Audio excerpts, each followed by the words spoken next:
Hello and welcome everybody to the DBA virtual meetup group.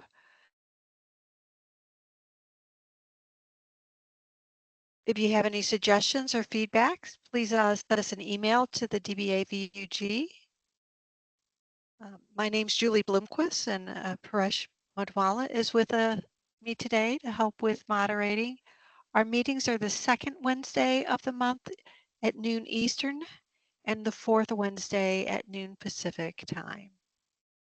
And here is the tiny URL. Our meetings are recorded and are uploaded to our YouTube channel. Here's the list of our future sessions till the end of the year.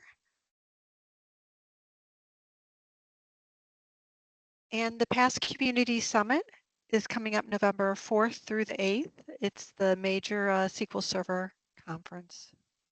It's once again back in Seattle. Here's some additional information. It's all the major people from SQL Server, people, the community leaders are going to be doing the lectures, and there's a great vendor area as well. And I think that the discount is still available, but I'm not sure. But the code here, the data prof VMG 150 would give you $150 off the 3-day ticket. Here are future events. These are Data Saturdays and SQL Saturdays. These are one-day mini conferences throughout the world. Maybe there's one in your area, or you can plan to stop by while you're someplace on a vacation. We also have the Future Data Driven Summit is September 25th. And then we have Gianluca Sartori today using WorkloadTools to modernize your SQL Server instances. Like I said, this is being recorded and will be uploaded. If you have questions, please put them in the chat. And I'm going to stop sharing, and Gianluca, you can share your screen now. Okay, excellent. Thank you very much for the introduction. And now I think we can start with the session. So welcome everybody. In this session, we are going to discuss how to use WorkloadTools to modernize your SQL Server instances. My name is Gianluca Sartori. I am the founder at Quantum Datis. We are a small consulting company in Italy. We are still small. Well, we're going to conquer the world, of course. I'm an independent SQL Server consultant. I am a data platform MVP, and I've been working with SQL Server for a very long time. I started back when version 7 was the latest and greatest, so that's a long time ago, which means I'm old. Currently, I'm working as a DBA at a famous Formula One team in Italy with red cars and prancing horses. And if you want to follow me on Twitter or X or whatever it is called this week, my handle there is @SpaghettiDBA. I also have a blog. You can find it at spaghettidba.com, and my company website is quantumdatis.com. Good. So what's the agenda for today? First of all, we're going to have a look at the possible modernization scenarios. So we're going to have to see where we're coming from, why we need to move, and what are the possible ways to achieve the modernization. We will see that not everything is very easy. There are challenges involved in modernizing SQL Server. And depending how we want to do this, there's going to be things that will have to be sorted. And in order to overcome these problems, these challenges, we are introducing WorkloadTools, which hopefully will make your life easier when it comes to moving your SQL Server workloads to a different target. And then after introducing WorkloadTools, we will go through some examples of how you use it in different possible application scenarios. Good, so let's go. First of all, let's have a look at possible modernization scenarios. So when we talk about modernization, we actually mean many different possible things. The simplest one that comes to mind is we have an old SQL Server, let's say 2008, and we want to move it to a different version, maybe a newer one like 2022, the latest and greatest, still on-prem. But it doesn't necessarily mean that migration scenario.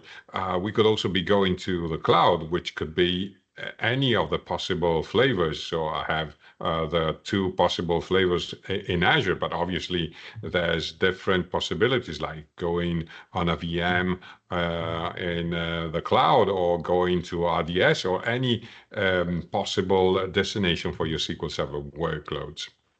And depending where you're going, there are some things that you will need to take care of. So what Microsoft says is if you want to achieve this, all you have to do is use one of our shiny tools, like the Migration Assistant.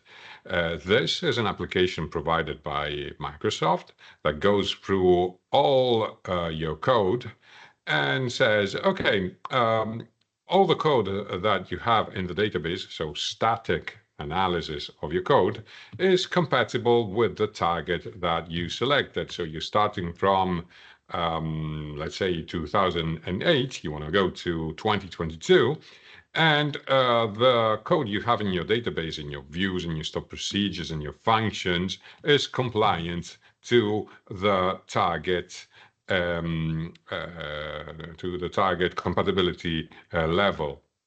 And there's a report for that. You can also feed it some workload that you recorded on your application. So it is not just the static analysis of the code, but also the actual queries being run by your application. So basically, Microsoft says, okay, once the Migration Assistant says you are fine, you can go to one of the target that Migration Assistant certified for your workload, and there you can start from the minimum compatibility level available to you. Let's say that you are starting from 2008, you're going to, let's say, SQL MI. You can keep your compatibility level let's say to 2016, because Microsoft Migration Assistant said so. And if you want to go higher with your compatibility level, you can use the query store. Query store will tell you whether your queries are regressed once you change your compatibility level, when you go to a higher compatibility level. So you have reports in here that tell you whether you are getting a regression, a performance regression. Cool, so this is fine. This is what Microsoft provides you, but it is basically just a leap of faith. Microsoft says, oh, okay, you'll be fine. Just migrate to the SQL MI or to 2022. You use your query store on your production server. You change your compatibility level. And if things are slower, you can just change back to the original compatibility level. So this can actually work, but I would not experiment on a production database. So it is probably a better idea to arrive prepared at your migration and have everything already checked in terms of performance. So what you probably want to do is run a benchmark. So what is this? It is something that evaluates your performance in a target scenario. You are starting from 2008, you want to move to a different scenario, so let's say 2022, and you would like to know how performance would be if you changed to that target scenario. This is not only useful for upgrades, this is also useful for everything that changes the target scenario. So you're migrating to a different hardware, you can test whether that is good or not. You're changing the storage, you can also test whether that storage is up to the task or not. You are moving to a virtual server from a physical one, you can see whether that is supported or performant enough scenario. And also, this can help you when you change something, not only in the infrastructure, but also in the code. Maybe you change something in the database, you change some indexes, you change something in the code, or you change some configuration in the instance or in the database, and you want to see whether that is good or bad change, so whether that affects performance in a good way or not.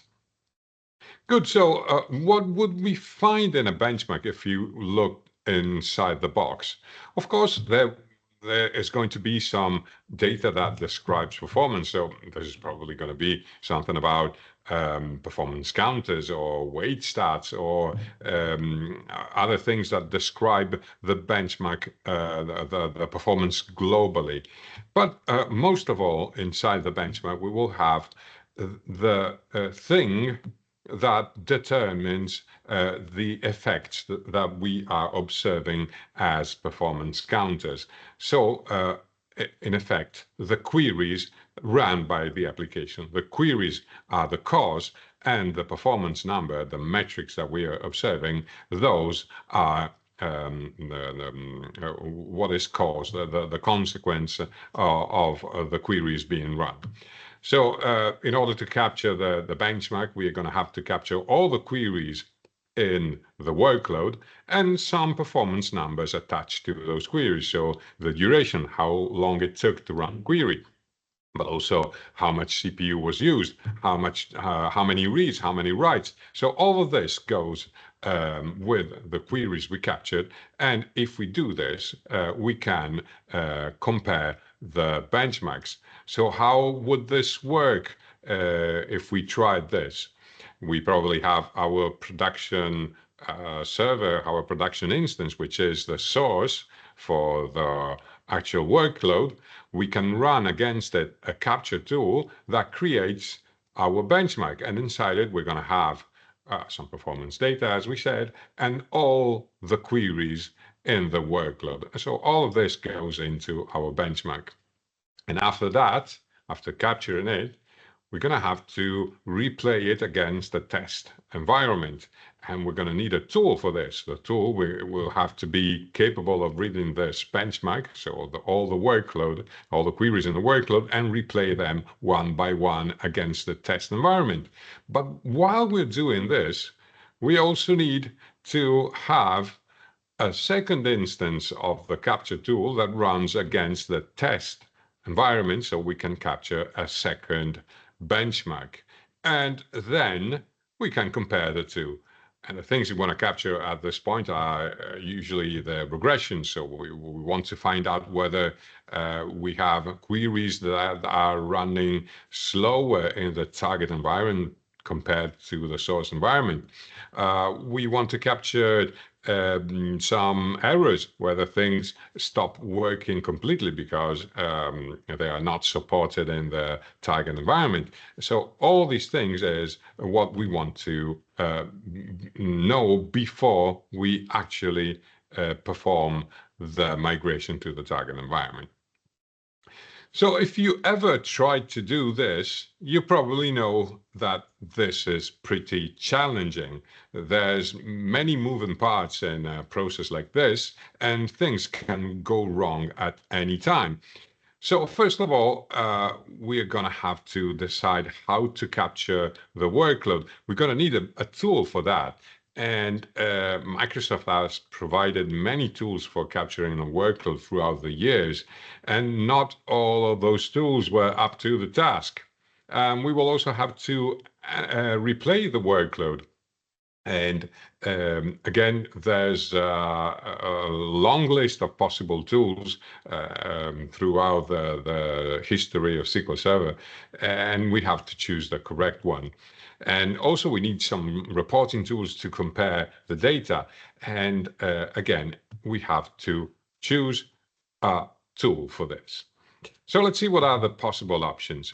Well, of course, we could use when we need to capture something, Profiler is probably the first tool that comes to mind. It is the one that has been around for the longest time. Anyone who has been working in SQL Server has seen Profiler at least once. I said in the introduction that I've been working with SQL Server since version 7. Well, Profiler was there in version 7. It is handy, has a GUI, and easy to use. The problem is that it has a non-negligible performance impact on the server. So if you direct your profiler at your production server and it is a busy server, chances are that you will slow it down. So that's probably not a great thing to happen on a production server. What are the alternatives? Well, Microsoft has introduced extended events exactly for this. So to have a low performance overhead on the servers being monitored. So this is a technology that allows us to capture events without killing the source server. And it also has the ability to capture many more events compared to what was available in Profiler. The only problem with extended events is that if you are coming from an older version of SQL Server, extended events will not be there. So you would need to work with at least SQL Server 2012 to have feature parity with SQL Trace. So if you're coming from an older version of SQL Server, you're going to have to stick with SQL Trace, which is deprecated, which means it doesn't get any new features, doesn't get any new events, but still works and still has the ability to capture workload. Okay, so once we capture a workload, how do we analyze it? Well, there are tools for this. The first set of tools that I would recommend, these also are pretty old, is the ones found in RML utilities. There's two tools in this set of utilities that can be used exactly for this. So RML utilities is a set of command line applications provided by Microsoft to set up a capture, run the analysis on trace file capture, and write the results of the analysis to a target SQL Server database. And on top of that database, we can run a tool which is called Reporter that basically runs some reporting services report embedded in an application and shows you the data captured by read trace. What else? We have SQL Nexus. That was, again, another tool provided by Microsoft, and it is based on RML utilities. It basically makes it easier to use RML utilities. There was a tool called ClearTrace that was really good for analyzing workload and save the data to a trace file. And then this tool has the ability to go through all the data captured in the trace file, write, again, an analysis to a database and visualize some numbers from the trace data. This tool has the ability to normalize the queries. What does this mean? It goes through all the queries, and if the queries contain any constants or literals, strips away those constants and literals and replaces them with placeholders. This means that queries that are different only for the values of the constants can be analyzed together, and they can be grouped together, so we have aggregations of the data. So instead of saying one query executed only once, we can see thousands of executions of the same query where the only thing that changes is the value for the constants in there. So that's pretty handy. There's a tool that is capable of also analyzing performance counter data. This tool is called PAL, and basically this is a PowerShell script that can analyze performance counter files and runs some reports. You get some HTML reports, and this data is analyzed also using some thresholds for many Microsoft products, including SQL Server. There is also another tool which is called DEA, which is the Database Experimentation Assistant, and this is capable of capturing a workload and replaying it against a target SQL Server instance, and uses behind the scenes distributed replay and some charts produced with R. So this is pretty cool. Actually had a hard time making it work, but it is there. If you are persistent enough, you can make it work. So what are the other things that we need to do? It is not enough to capture and analyze a workload. We also have to replay it. So as we said, Profiler is an option, but again, Profiler was not created for this.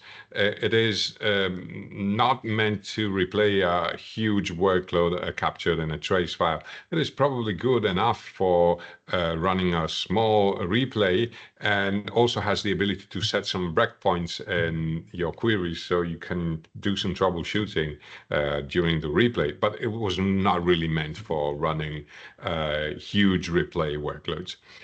More suitable tools for this. RML Utilities also contains a tool for running the replay, which is called ostress. And this tool takes the input from a trace file, well, actually a stub file created from the analysis of a trace file, and runs all the queries found in the file, and has the ability to run in two possible modes. Stress mode means that all queries are run one after the other without any wait time, and replay mode tries to respect the wait time between the queries. So if you have a workload capture, let's say on a web page where the users can go and click on one link and then something happens, then 5 seconds because you read the results, and then click again and interact again with the application, all these waits are maintained in replay mode. So this tries to mimic the application more closely. Another option is to use the distributed replay. This has been introduced in SQL Server 2012, and this has the ability to, as the name suggests, break down your workload and run it against the target environment from multiple clients, and each client gets a fraction of the workload. So many distributed clients can hit the target database at the same time. What was called a replay mode in RML Utilities and distributed replay is called synchronization mode, because Microsoft loves consistency. What do all these tools have in common? The idea behind when you're using all these tools is that you start from a production database. So let's say a source database, not necessarily production, but most of the time production. And what you do is you point your capture tool, let's say DEA or distributed replay or whatever you will use, and this produces a trace file or a series of trace files or extended events files. So first of all, you run the capture and you get these files. Then you have to run these files through a tool that is capable of processing the files, so it has to go through all the traces, through all the extended events files, and what it produces is some data in a analysis database. So describe what are the contents of the trace or extended events files. And then it produces some stub files that are used for the replay. These files have to be used, but have to be read by a replay tool, and this replay tool has to hit the target database. And while we're running the replay, we also have to run the same capture tool again, which produces more trace and extended events files. And then we have to run this again through a tool that processes the files and writes to the analysis database, so we can run reports on top of the database that now contains both the data of the source workload and the data of the target workload. So if you think that this is a lot of work, you're actually right, it is. And also, one of the things that are really complicated in this scenario is that things can go wrong in many possible steps. When you're capturing your trace files, you could fill the disk. The trace files have to be written to a storage that is visible, that is writable to the SQL Server instance. And writing to these files with a busy server can create very big files and fill a disk in just minutes. So it creates gigs and gigs of data in a few minutes. And while you are analyzing this data with a tool, this could crash at any point. So imagine you've been capturing a workload for days. You have 100 gigs of trace files, and you run it through a tool to analyze this data, and when you're at 78%, it crashes. And there's no way to know what caused the tool to crash. Maybe it was some invalid data in the trace file, but you will never know. Usually the log files or the error messages are not really useful. So that's really annoying. And the same can happen even during the replay stage. So you could fill your disk here, or you could crash your application to process this data. So ask me how I know this. I've been trying to use these tools many, many times. I've been through all this pain. So this is why I ended up creating WorkloadTools. If you take the cloud in the mix, this could be even harder. So if you're thinking about a VM in Azure or somewhere else, basically this is the same as on premises.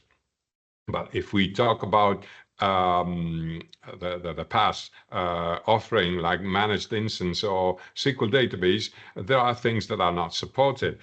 For instance, traces are not supported anywhere. Managed instance or SQL database do not support traces. So the only thing you're left with is extended events, but you cannot write it to a local disk. You will have to write this data to a blob storage, or if you are a managed instance, you could stream the events using the streaming API. This is actually a new thing in SQL database. This has been introduced in October, last October.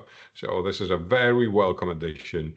So basically you get feature parity between managed instance and SQL database in terms of what is supported for capturing a workload. And well, of course, performance counters are not supported. You cannot write to a performance counter file. All you are left with is the performance counters available through T-SQL. So the tools that we described so far will basically just not work in the cloud. And again, this is why I created WorkloadTools. WorkloadTools is a collection of open source tools that you can find on GitHub. The address is github.com/spaghettidba/workloadtools. And the tool is a collection of utilities that you can use to take care of all the aspects of benchmarking. So the capture, the analysis, and the replay. And also unique features that you will only find in WorkloadTools. It works against Azure SQL DB, and Azure Managed Instance. And also it supports real-time capture and replay. We're going to go to this in a minute. So how does this work? Basically, WorkloadTools relies on two main concepts, the listener and the consumer. The listener is the source of the workload events. Where we get the queries run against the SQL Server and capture and analyze them. So these could come from SQL trace. So we can set up a server-side trace as the source for our events, or we could set up an extended events session, or we could be reading all the events to a file where we previously saved a workload. And this file will be a SQLite file, so basically a database that we can use to store the data. After we read our events, so once we read our events either from SQL Trace or from extended events or from a file, we have to do something with the events. And what we will do is use consumers to process them. We have different consumer types that take care of different aspects of benchmarking. So we could save to a file. As we said, this can go to a SQLite file to replay or analyze later. Or we could use an analysis consumer to analyze the events directly and write them to a SQL Server database with some tables where the workload data, the analysis data is written. Or we could use a replay consumer to replay all the execution events to a target SQL Server. Sorry. Just a second. Okay. So this could sound a bit hard to configure, but the way you configure WorkloadTools is through some JSON files, so you don't have to remember a million command line switches as it was with RML utilities, but you will configure through a JSON file how the tool will work. It is also scriptable with PowerShell or any other language that you use because it is basically a .NET library, so you can import it in your projects and use it directly. In order to visualize the data that you write with the analysis database, you have two possible ways of doing this. There's a built-in workload viewer, and there's also a Power BI dashboard that you can use to visualize the data regarding the workload. Okay, so let's go. I could show you how this works with some examples. First of all, of all the different tools, the different tasks that you could perform with WorkloadTools, the simplest one is to capture, is to analyze a workload. So how does this work? You have your production database, and what you run is SQL workload.exe, and this is the main tool in the tool set, and it will read its configuration from a JSON file, and it will stream the events from the source, so either a file or extended events or a trace file, and these events will be in the listener, and the listener will emit these events to all the consumers registered to the listener. And in this case, for the analysis of a workload, we will use the analysis consumer that writes the analysis data to a database, and then we can run some reports on top to see which is the most CPU intensive query, the one that gets executed the most, and so on. So let's see an example of that. We can go to VM where I have SQL Server running. Actually, I have two instances of SQL Server running. I have SQL 2016, which is, surprise, SQL 2016, and SQL 2019, which again, surprise, is a 2019. So what we will do is we will run a workload on the source, so 2016, and we will try to replay it and move it to 2019. But first of all, we want to analyze this workload. We want to analyze what it does. So first of all, we're going to have to download and install the tool. You can find it on GitHub, as we said, and you have the releases here. All you have to do is go to the releases, select the one you want, and you will have the setup available here for download. And once you install it, it goes to Program Files, WorkloadTools. Good, so we're going to have to set up this environment before we run the demos. So I'm going to reset all pre-existing instances of the demos. And then we can jump to analyzing a workload. So normally this would be running against your production SQL Server, but of course we don't have a production workload here. What we want to do is analyze a workload. So we're going to use a synthetic workload, which is called DVD store or DSP. This is basically a synthetic workload, a fake workload created by Dell to benchmark its servers, and it simulates the activity of an online DVD store. So this tool has been around for quite a while. Probably nobody still owns DVDs. I do. I have kids, so I have all the cartoons of DVDs. But if the tool was built today, it would probably simulate the activity of Disney Plus or any other streaming platform. Anyway, it doesn't matter. The thing that is important is that we need a workload, and I'm going to run it. So this will run some queries against the SQL 2016 database. So we will get something to analyze with WorkloadTools. I will leave this running in the background. So now we're going to have to configure SQL workload to run using a JSON file as the argument. So what we will do here is we're going to run this SQL workload.exe, and the argument is going to be --file this JSON file. So what I'm using here, I'm sorry for not mentioning this before, I'm using a notebook in Azure,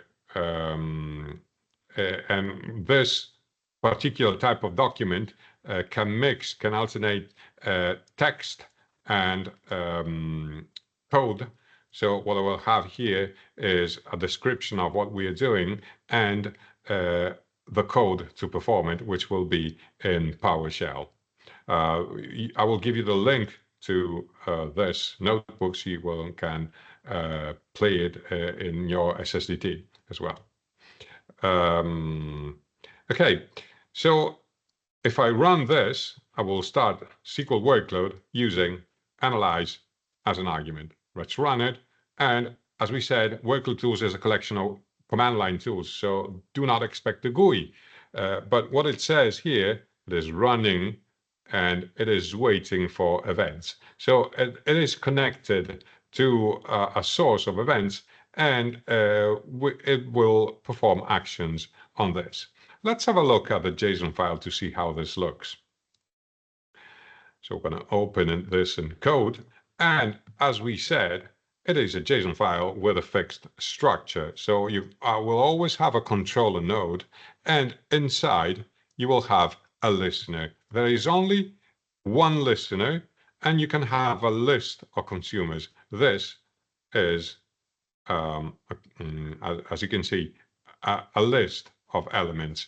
but listener, it is only one. You will have to specify the type of the listener. We are using an extended events workload listener in this case, but if it is an older version of SQL Server, you could use a SQL trace workload listener. All you have to do is type SQL trace workload listener, and you will use that type instead. You have to provide some information like the connection info, so the server name, in this case SQL 2016. If you have more properties like the name of the database or the username and the password, you can enter this information here. It is all documented in GitHub. What also are we specifying here? We're going to filter the data to collect only events for the database DS3. We could also filter by host name or login name or application name. And we're also specifying that we want to capture this data for 60 minutes. So the collection, the listener stops after 60 minutes. And then we have the consumers. As we said, this is a list. We only have one element here. This is a simplest possible use of WorkloadTools. And we are going to use an analysis consumer that will receive all the execution events from the listener, so from the extended events session, and it will write this information to this target, so a SQL Server called SQL 2019 to the database SQL Workload 01 to the schema name capture. We always have to provide the name for the schema because a set of tables will be created in this schema, and this is going to be the container for all the tables in this analysis task. We are also specifying what is the upload interval in seconds. So every 1 minute, this will upload a new sample to the target database. Let's have a look at what it says. Okay, so now we have some data here, and WorkloadTools says, I am writing some data. I have 10,310 rows aggregated. So it captured 10,310 execution events, so queries, and it normalized the queries and actually wrote 1,500 rows in the analysis database. Let's have a look at where the information goes.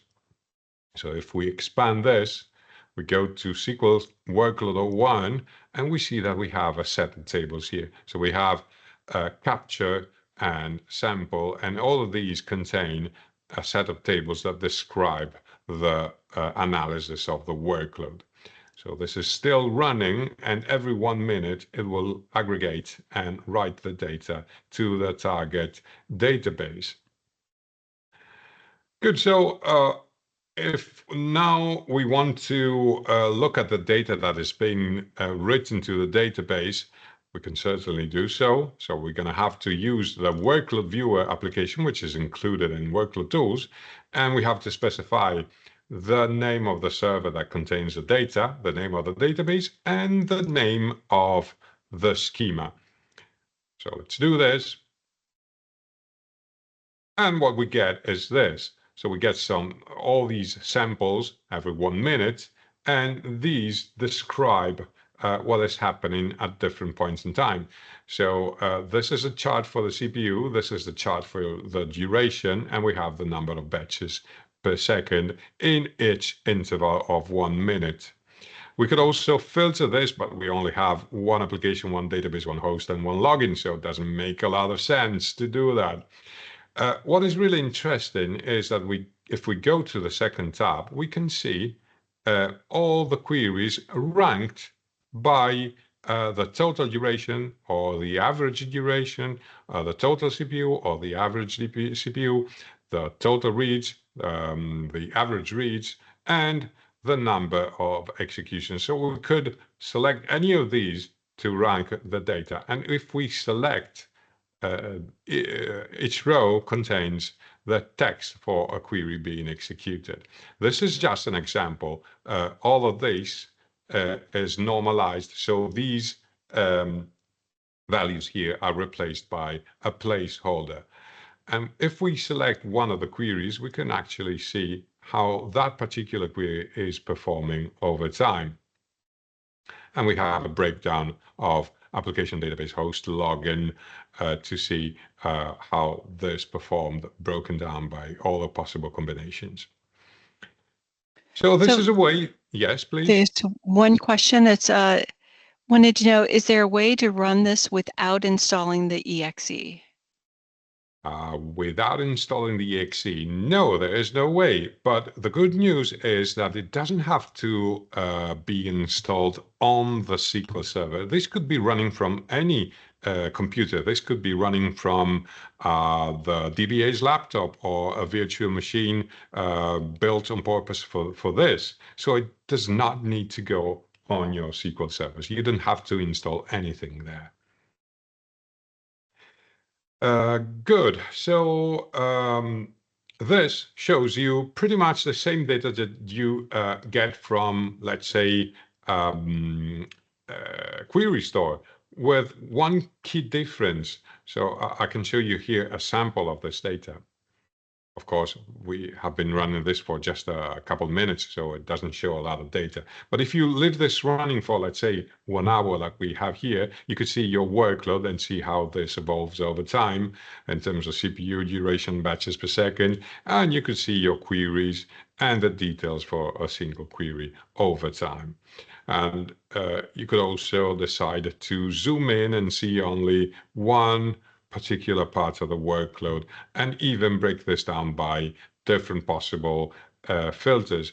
The key difference with Query Store is that Query Store does not have this information. So application name, database name, host name, and login name, there's no way to break this down by these four attributes in Query Store. So the only way to do this is by using a tool such as WorkloadTools. Okay, so if you don't have any more questions, we can move to the second scenario. So let's have a look at that. Now, if we know how to analyze a workload, but we probably also want to capture a workload. So let's have a look at how this works, what we want to achieve. So if we want to record a workload, again, we will have a listener, and we could attach multiple listeners to our, multiple consumers to our listener. So again, we could be normalizing and analyzing the queries, but we could also write to a SQLite file using a workload file writer consumer. And this is handy if we cannot analyze the workload right away. So maybe we want to save it to a file first. So let's try to see how to do that. So let's go back to our virtual machine. And how do we do this? We're going to run again SQL workload using JSON file as the configuration input. And let's do that. So first we're going to have to stop this. And our synthetic workload is still running. So let's run SQL workload. Let's have a look at the JSON file that contains the configuration. So what we have here is we are using, again, the extended events workload listener. So we're still attaching to the same source. But this time we have two consumers. One is the analysis that we used before, and this is a workload file writer consumer. So this says that we are writing this to this SQL workload.sqlite file. So let's have a look. Is that actually there?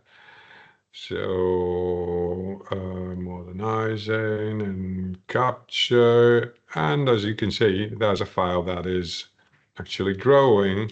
It goes from 1 meg, should grow, should do something. Okay, so it is growing. So we're actively writing there the data. Let's have a look at the output. It says I wrote 1,000 events and then 2 and more events to that file. So we can also decide to stop it with Control-C. You stop it. So let's have a look at what goes into the file.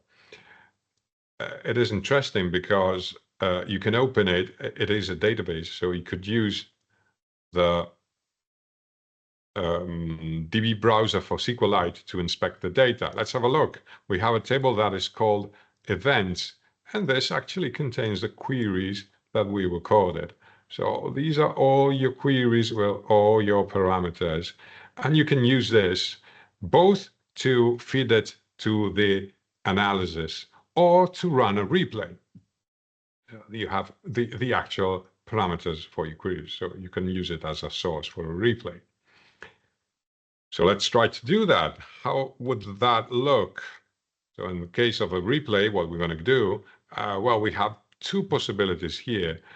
We could use SQL Workload to capture the data to a file, so a listener that writes to a SQLite file, and then we could run the analysis at different stages. We could do it here, or we're doing it here. It doesn't really matter. It is the same data.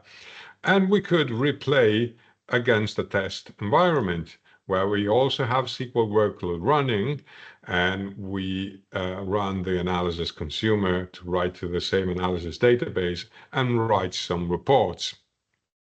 So this could work, but the only problem with this is that you would be comparing the actual performance of the production workload with something that is a replay of that workload against a target environment.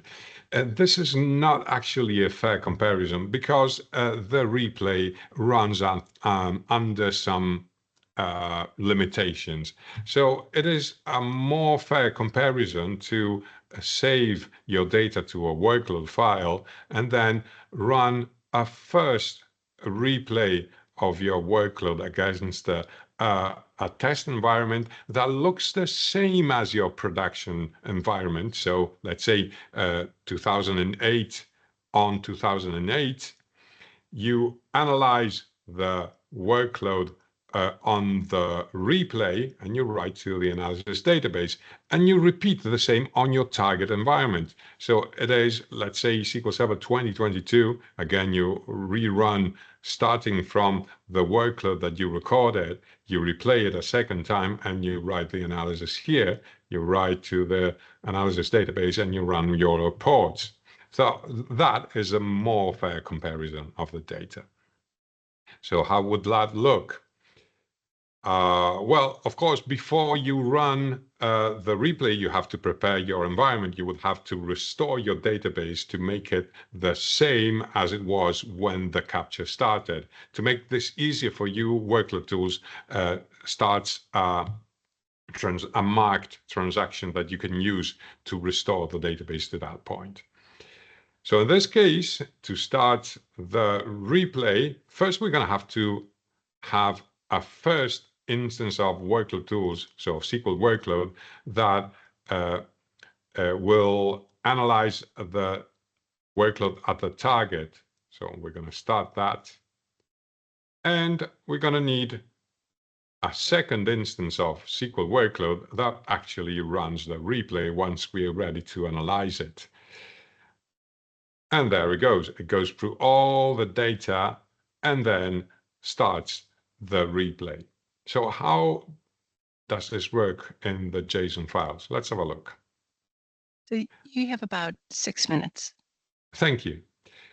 So the analysis will attach to the target environment and wait for the events generated by the replay to generate the analysis. In this case, I'm running against an Azure SQL DB just to show you that this could work. So it attaches to this SQL DB, and we'll have to save the extended events data to a blob storage. This has to be configured up front. We have two consumers here, one for the analysis, and if you want, you can also save this data to a SQLite file. And the replay will use a SQLite file as the source, but could be anything. And we have two consumers, one for the replay, one for the analysis. So this analyzes the source, not the replay. So the analysis of the replay happens here of the analyze JSON. And this is the analysis of the source workload. And the replay will only need to know where to replay the events. So the target in this case is MySQL database. So of course, we don't have the time to wait here for all the events to be replayed, but I can tell you that this is running against the target. So what I can show you in this case is what is the outcome of the analysis. We can run the reports on top, and what you get is something like this. Instead of having one series of data, you have two series of data. So in this case, this workload ran for 85 minutes, and we have the baseline in green and the benchmark in black. And you can compare the two. In this case, you see that it is slightly better in terms of CPU on the second set. So the benchmark, the one that we run as a replay.